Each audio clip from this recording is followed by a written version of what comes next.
नमस्कार. जय महाकाल. नमः शिवाय. आज आपण कुंडलीतलं द्वितीय स्थानाबद्दल जाणून घेणार आहोत. द्वितीय स्थानाला धनस्थान म्हणतात. स्वतःची वडिलार्जित अगर स्वकष्टार्जित मालमत्ता तसेच धन, संपत्ती, खजिना याचा विचार या स्थानावरून केला जातो. स्मरणशक्ती, नेत्रविकार, वाणी, भाषा, कल्पना, प्रतिभा, डावाडोळा, सांपत्तिक भरभराट, अगर हानी, व्यापाराचा धोरण किंवा जुगारात सट्टा लागलेला पैशाचा थोडक्यात विचार किंवा जन्मता सांपत्तिक स्थिती काय आहे जातकाची ती या स्थानावरून बघितली जाते. आणि कुटुंब सुखसुद्धा या स्थानावरून बऱ्यापैकी बघितलं जातं. पत्रिकेतलं खूप महत्त्वाचं असं हे स्थान आहे. स्वकष्टार्जित धन पण ह्या स्थानावरनं बघितलं जातं. हे झालं आजचं द्वितीय स्थानाबद्दल थोडक्यात विश्लेषण. जसं पुढे जाऊन आपण एक एक ग्रह त्याच्यात येणारी राशी बघू तसं त्याचं विश्लेषण अजून बदलत जाईल आणि अजून खूप माहिती आपल्याला यापासून मिळेल. मी म्हटलं ना, डावी बाजू जी द्वितीय, तृतीय, चतुर्थ, पाचवं हे शरीराची डाव्या बाजूचे जे अंग येतं, भाग येतं त्याच्यावरती ते जर बघायचं असेल तर आपण ह्या स्थानावरून द्वितीय, तृतीय, चतुर्थ, पंचम, षष्ठ आणि सप्तम बघू शकतो. इतकं प्रभावशाली हे कुंडलीचं विश्लेषण आणि कुंडलीचं महत्त्व आहे. तर आता आज बघूया आपण आजचं राशी भविष्य. 14 जुलै, वार मंगळवार, रास आहे मिथुन, नक्षत्र आहे पुनर्वसू, 12:09 मध्यरात्री. त्याच्यानंतर राहू काळ आहे दुपारी 3:54 ते संध्याकाळी 5:58. अभिजित मुहूर्त आहे सकाळी 11:59 ते 12:55. मेष रास, छोटासा कामानिमित्त प्रवास होईल. प्रवासातून लाभ होईल, धनलाभ होईल. सरकारी कामात जर काही अडकलेली असतील तर ती जलद गतीने मार्गी लागतील आणि प्रवासातून आनंद, लाभ आणि कुटुंबाबरोबर छान वेळ घालवता येईल.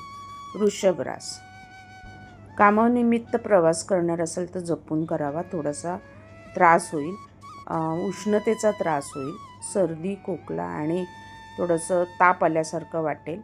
अन्यथा बाकी आजचा दिवस उत्तम आहे. मिथुन रास, तुमच्या राशीतच चंद्राचं भ्रमण आहे. चंद्रावर बुध, रवी एकत्र आहेत. आजचा दिवस उत्तम कल्पनाशक्ती, वक्तृत्व चांगलं देईल. लिखाणाची आवड निर्माण करेल आणि छोटंसं लिखाण होईल.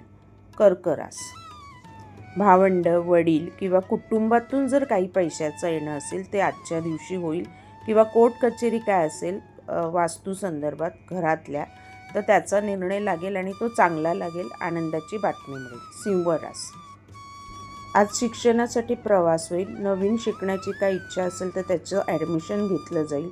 संततीबरोबर आजचा दिवस खूप चांगला जाईल. संततीच्या अभ्यासात, शिक्षणात प्रगती होईल आणि आजचा दिवस चांगला जाईल. कन्या रास, आज सरकारी कामे जर काय अडकलेली असतील तर ती मार्गी लागतील. सरकारी कामांसाठी थोडीशी धावपळ करावी लागेल पण आजचा दिवस उत्तम आहे. त्यातून धनलाभही होईल आणि चांगल्या लोकांच्या ओळखी होतील. तुळ रास, भाग्योदयासाठी आजचा दिवस उत्तम आहे. देवदर्शन, प्रवास किंवा जर कोणाकडे येणं असेल, पैसे अडकले असतील तर आजच्या दिवसात ते मिळण्याचा योग आहे. दिवस आनंदात जाईल. तब्येतीची थोडी कुरकुर असेल. वृश्चिक रास, स्पष्ट बोलण्याने काही छोटे मोठे वाद झाले असतील तर ते आजच्या दिवसामध्ये मिटवता येतील.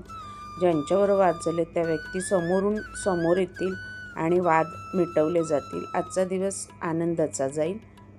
धनुरास, कुटुंब, लाईफ पार्टनर, मैत्रिणी किंवा व्यवसायातील पार्टनर यांच्याबरोबर नवीन कामासंदर्भात नवीन धोरण आखले जाईल आणि आजचा दिवस खूप छान जाईल. नवीन योजना फायनल होतील. मकर रास, थोडासा थकवा, थोडीशी धावपळ, सरकारी कामामध्ये थोडंसं उशीर होणं पण पूर्ण होतील. थोडं दगदग होईल आज, थकवा येईल आणि औषध घ्यावं लागेल थकव्यासाठी किंवा आराम करावा लागेल. कुंभ रास, कामाच्या ठिकाणी छोटासा वाद किंवा छोटासा काहीतरी तक्रार होण्याची शक्यता आहे. त्यामुळे थोडंसं काळजी, दगदग आणि मन नाराज होईल पण काही हरकत नाही. दिवस खूप चांगला आहे, त्यातूनच नवीन मार्ग निघतील. मीन रास, नवीन प्रॉपर्टी, नवीन घर, नवीन जमीन काही घेणार असाल तर त्याबद्दल आज ठाम विचार होतील, निर्णय होतील आणि त्या संदर्भात ठरवलंही जाईल. आजचा दिवस शुभ जाईल. हे झालं आजचं 12 राशींवरचं थोडक्यात राशी भविष्य. उद्या आपण तृतीय स्थानावरती बोलणार आहोत. धन्यवाद.